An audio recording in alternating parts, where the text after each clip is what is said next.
আসসালামু আলাইকুম এভরিওয়ান। আজকের ভিডিওতে আমরা দেখব কিভাবে আমরা এলিমেন্টর পেজ বিল্ডারের মাধ্যমে ওয়েবসাইট ক্রিয়েট করতে পারি অথবা এলিমেন্টর পেজ বিল্ডার কি। সো যেহেতু আজকের এই ভিডিওতে আমি এলিমেন্টরের প্রথম ক্লাস, সো আমি চেষ্টা করবো শুধুমাত্র এলিমেন্টর সম্পর্কে ইন্ট্রোডাকশন দেওয়ার জন্য এবং এর প্লাগইনটি সম্পর্কে কিছু বলার জন্য। আমরা যদি ওয়ার্ডপ্রেসে আসি তাহলে আমরা দেখতে পাচ্ছি যে এখানে এলিমেন্টর পেজ বিল্ডার যে প্লাগইনটি আছে, আমরা চাইলে এখান থেকে এটা ডাউনলোড করতে পারি অথবা আমরা চাইলে আমাদের ড্যাশবোর্ড থেকেও প্লাগইনটি ইনস্টল করতে পারি। সো আপাতত আমাদের কোনো ধরনের প্লাগইন এখানে নেই, সেক্ষেত্রে আমি অ্যাড নিউ প্লাগইন অপশনে ক্লিক করব এবং একটি প্লাগইন ইনস্টল করে নিব। আপনারা এখান থেকে চাইলে এলিমেন্টর পেজ বিল্ডার প্লাগইনটা ইনস্টল করতে পারেন। এর জন্য এলিমেন্টর লিখতে পারেন। আমি এলিমেন্টর লিখে সার্চ করলাম।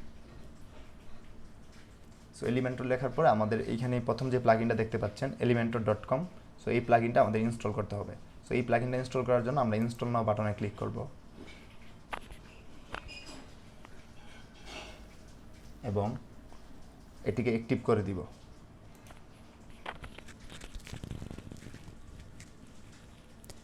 আমাদের এই প্লাগইনটি অ্যাক্টিভ হওয়ার সাথে সাথে আমরা দুইটি অপশন দেখতে পাচ্ছি, একটি হচ্ছে এলিমেন্টর আর একটি হচ্ছে টেমপ্লেট। আগে কিন্তু এই প্লাগইনটি যে সময় আমাদের ছিল না তখন এই দুইটি অপশন কিন্তু ছিল না। সো আমরা যদি চাই এই প্লাগইনটিকে ডিঅ্যাক্টিভ করে দিতে পারি। আবার এখান থেকে আমরা স্কিপ অ্যান্ড ডিঅ্যাক্টিভে যদি ক্লিক করি তাহলে দেখতে পারবো আবার ওই দুইটি অপশন কিন্তু চলে গিয়েছে। সো আমরা যখনই একটি প্লাগইন অথবা একটি থিম ইনস্টল করব, এর সাথে কিছু আমরা এরকম অপশন দেখতে পারবো। এগুলোকে বলা হয় টপ বার মেনু অথবা টপ লেভেল মেনু, এগুলোকে বলা হয় টপ লেভেল মেনু। সো আমরা এই মেনুগুলো দেখতে পাবো। সো প্রত্যেকটা থিম এবং প্লাগইনের জন্য এইখান থেকে যেন আমরা ম্যানেজ করতে পারি, এই মেনুগুলো দেওয়া হয়। সো আমরা আবার এখান থেকে অ্যাক্টিভ করে নেব এটি। এখন আমরা দেখতে পাচ্ছি এখানে এলিমেন্টর এবং টেমপ্লেট। সো এই দুইটা আমাদের এই প্লাগইনটার কারণে আসছে। আমরা যদি এইখানে এলিমেন্টরে যাই তাহলে দেখতে পারবো এখানে অনেকগুলো সাবমেনু আছে অথবা অনেকগুলো অপশন আছে। সো প্রথমে আমি হোমে গিয়ে আপনাদেরকে দেখাই।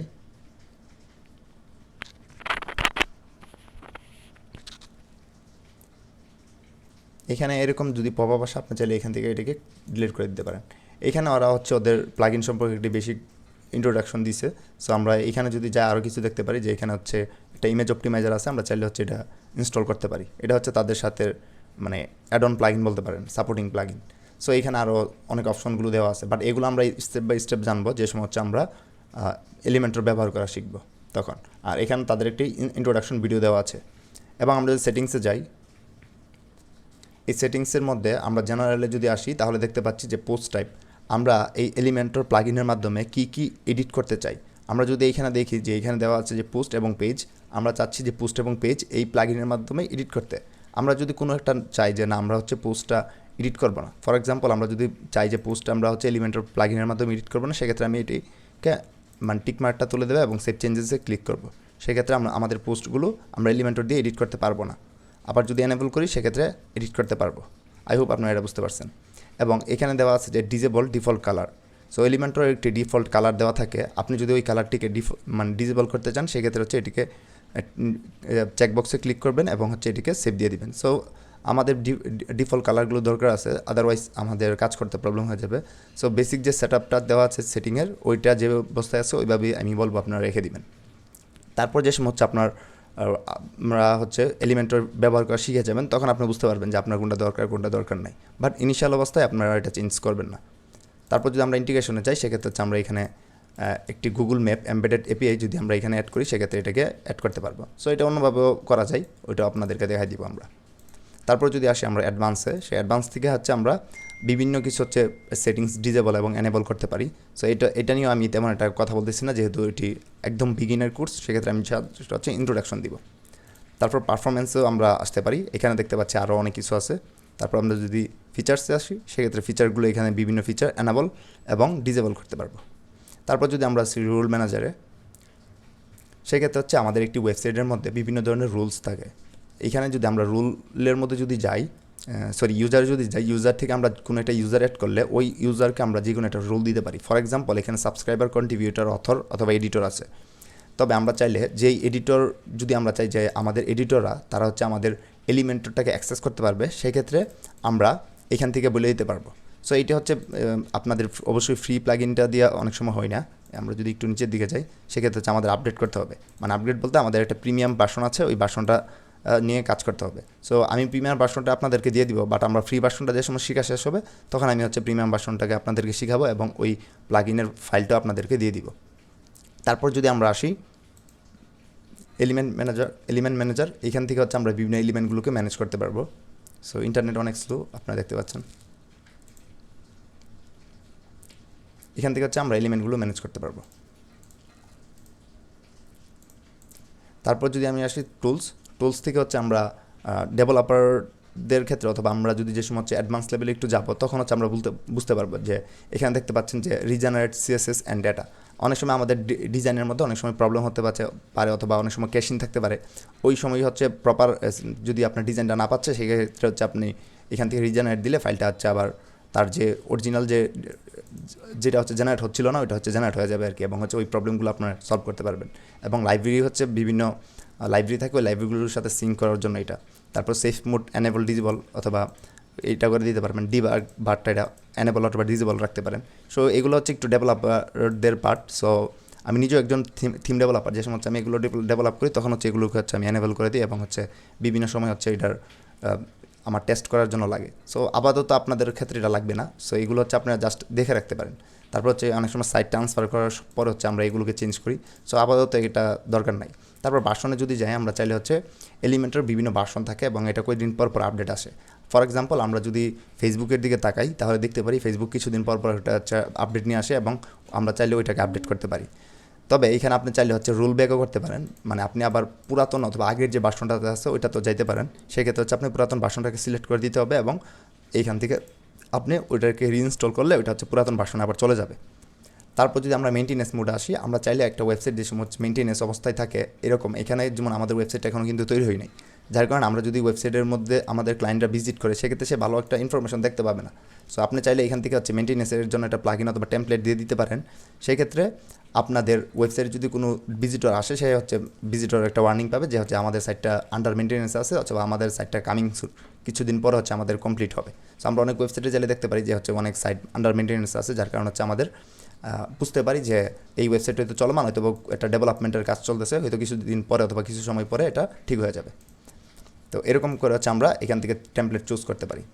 তারপর হচ্ছে আপনার ইনপুট এক্সপোর্ট, আমরা হচ্ছে বিভিন্ন কিট বলতে কি এগুলো আমরা পরে জানবো। এটা হচ্ছে আমার মনে করেন একটা ডিজাইন, ওই ডিজাইনটা আপনি চাইলে হচ্ছে এখান থেকে ইনপুট করতে পারবেন এবং একটা এক্সপোর্ট করতে পারবেন। তারপর যে আমরা সিস্টেম ইনফরমেশনে যাই, সেক্ষেত্রে হচ্ছে আমরা এই যে আমাদের এই হোস্টিং রিলেটেড অনেকগুলো ইনফরমেশন পেয়ে যাব, যে অপারেটিং সিস্টেম কি আমাদের হোস্টিংয়ের, ও আমাদের হোস্টিং থেকে মেমোরি লিমিট কত দেওয়া আছে, তারপর হচ্ছে আমাদের আরও অনেক কিছু আছে। সো এই জিনিসগুলো হচ্ছে আমরা আমাদের এই সিস্টেম ইনফরমেশন থেকে জানতে পারবো। তারপর থিম হিসাবে কোনটা দেওয়া আছে, চাইল্ড থিম আছে কি নাই। সো এইগুলো আমরা আসলে আস্তে আস্তে যে সময় জানবো এই সময় হচ্ছে এই জিনিসগুলো আমরা খুব ভালোভাবেই বুঝতে পারবো যে আমাদের এই সিস্টেম ইনফরমেশন থেকে যে সব কিছু ঠিকঠাক আছে কি না। তারপর যদি আমরা হেল্পে যাই সেক্ষেত্রে হচ্ছে তাদের সাপোর্ট হেল্পে নিয়ে যাবে। সাবমিশনে যদি যাই সেক্ষেত্রে হচ্ছে আমরা যদি ফর্ম ক্রিয়েট করি, আমাদের এলিমেন্টর হচ্ছে বিভিন্ন কন্ট্রাক্ট ফর্ম ক্রিয়েট করা যায়। সো এই কন্ট্রাক্ট ফর্মের যে ফর্মগুলো আমরা সাবমিটেড যে ডেটাগুলো, ওই ডেটাগুলো হচ্ছে সাবমিশন থেকে পাবো। তারপর কাস্টম ফর্ম বলতে এই লেখাগুলো হচ্ছে ফ্রন্ট। সো এই ফ্রন্টের স্টাইলটা কীরকম থাকবে, আমরা যদি চাই আমাদের কাস্টম ক্লায়েন্টের অনুযায়ী হবে সেক্ষেত্রে আমরা কাস্টম ফ্রন্টে এখানে আপলোড করতে পারি এবং আমাদের ক্লায়েন্টের যে ডিজাইন ওই ডিজাইনটা এখানে নিয়ে আসতে পারি, মানে ফ্রন্টের ডিজাইন। তারপরে যদি এখানে আসি যে কাস্টম আইকন, সো আইকনও সেম, আপনারা যদি এখানে দেখতে পাচ্ছেন যে একটা আইকন আছে।